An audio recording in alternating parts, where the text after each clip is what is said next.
This is a clip of a South Florida weatherman talking about the paths of hurricanes going forward and being able to predict where hurricanes are going to go and why he may not be able to do that anymore versus what he was able to do half a dozen years ago.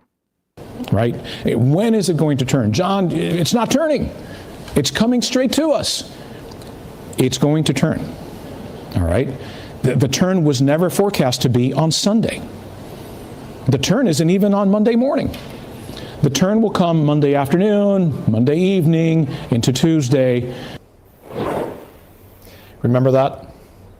That was about 6 years ago. That was Hurricane Dorian, as it was absolutely devastating the Northwest Bahamas as a Category 5, sat over that region for 2 days. It was headed straight west.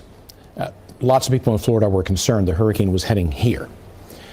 And as you've grown accustomed to my presentations over my 34 years in South Florida newscasts, confidently, I went on TV and I told you, it's going to turn.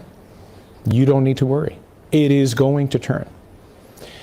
And I am here to tell you that I'm not sure I can do that this year because of the gutting, the sledgehammer attack on science in general, and I could talk about that for a long, long time, and how that is affecting the U.S.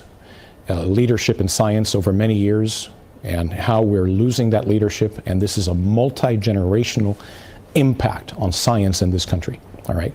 But specifically, let's talk about the federal government cuts to the National Weather Service and to NOAA. Did you know that Central and South Florida National Weather Service offices are currently basically 20 to 40% understaffed? From Tampa to Key West, including the Miami office, 20 to 40% understaffed.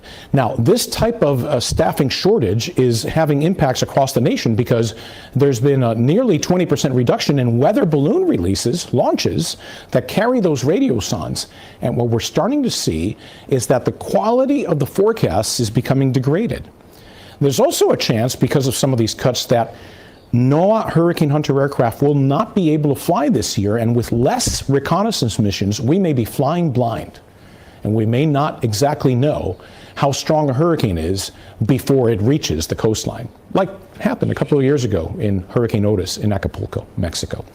So I was asked to talk about this today. I'm glad I was. I just want you to know that what you need to do is call your representatives and make sure that these cuts are stopped. Back to you. That was Florida weatherman John Morales. Spoiler alert, they're going to keep those cuts.